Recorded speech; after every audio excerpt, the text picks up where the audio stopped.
कर्नाटक के समुद्री तट के करीब लहरों के बीच फंसे एक जहाज का कोस्ट गार्ड्स ने सफल रेस्क्यू कर लिया। रिसर्च के मकसद से समंदर में निकले इस जहाज का इंजन फेल हो गया था। इस जहाज पे 8 वैज्ञानिकों समेत 36 लोग सवार हुए थे। देखिए इस रेस्क्यू ऑपरेशन को कैसे अंजाम दिया गया।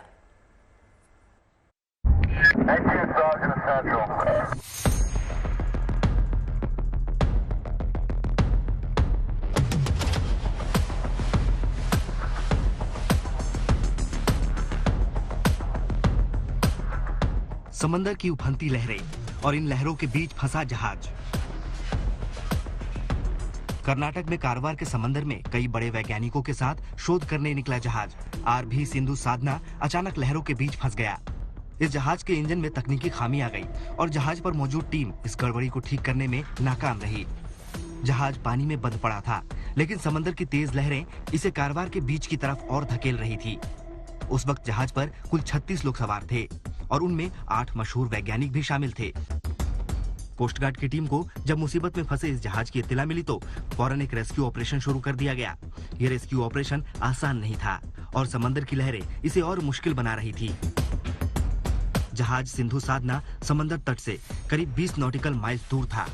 कोस्ट गार्ड के जवानों ने रेस्क्यू ऑपरेशन में अपने हुनर का प्रदर्शन किया और समंदर में फंसे जहाज को खींचकर मुसीबत से बाहर निकालने की तैयारी कर ली।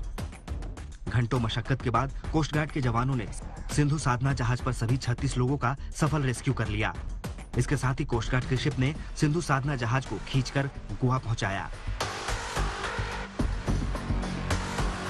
अगर वक्त पर इस जहाज को सही जगह न ले जाया जाता तो ये समंदर और पर्यावरण के लिए भी बेहद खतरनाक साबित हो सकता था। खराब जहाज से अगर तेल का रिसाव हो जाता तो ये समुद्री जीवों के लिए भी बेहद घातक साबित होता। नेशनल इंस्टीट्यूट ऑफ ओशनोग्राफी का ये जहाज अत्याधुनिक वैज्ञानिक उपकरणों से लैस है। समंदर की गहराइयों के रहस्य ढूंढने के लिए इस जहाज का इस्तेमाल किया जाता है। कई सीनियर साइंटिस्ट इस जहाज की मदद से समंदर में रिसर्च करते हैं। इंडियन कोस्ट गार्ड ने बेहद कम वक्त में इस रेस्क्यू ऑपरेशन को अंजाम देकर एक बार फिर मिसाल कायम कर दी है। Bureau report, good news today. Nainital में रोपवे में तकनीकी खराबी आने से 6 विदेशी सैलानी जमीन से कई फीट ऊपर ट्रॉली में फंस गए। इन सैलानियों के साथ कुछ स्थानीय लोग और स्कूली बच्चे भी ट्रॉली में सवार थे। गनीमत ये रही कि सभी को आसानी से नीचे उतार लिया गया।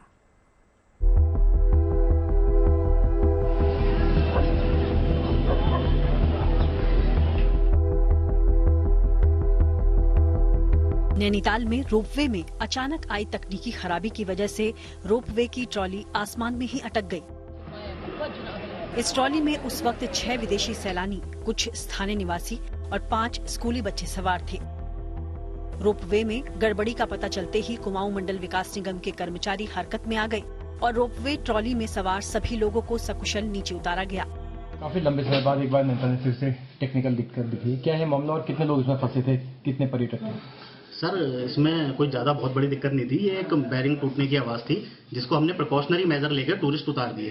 ट्रॉली की कंडीशन ऐसा नहीं था कि इसको चलाया नहीं जा सकता था, इसको चला के भी उतारा जा सकता था, बट टूरिस्ट और बच्चे होने की वजह से हमने सेफ साइड रह के प्रिकॉशनरी तौर पर टूरिस्ट उतार दिए रेस्क्यू करा के, जो कि हमारे एक प्रोसीजर है। हम रेस्क्यू से पहले भी उतारते हैं और इमरजेंसी पड़ने पर ऐसा किया जाता है। ये एक रोपवे का नियम भी है। रह के हमने उतार दिए। सर, इसमें 6 पर्यटक थे। विदेशी पर्यटक थे इसमें हमारे, और एक लोकल था, हमारे स्थानीय निवासी थे, और 5 स्कूल के बच्चे थे जो ऊपर स्नोव्यू के निवासी हैं, और दूसरी केबिन खाली थी, उसमें कोई भी पर्यटक या स्थानीय निवासी नहीं था।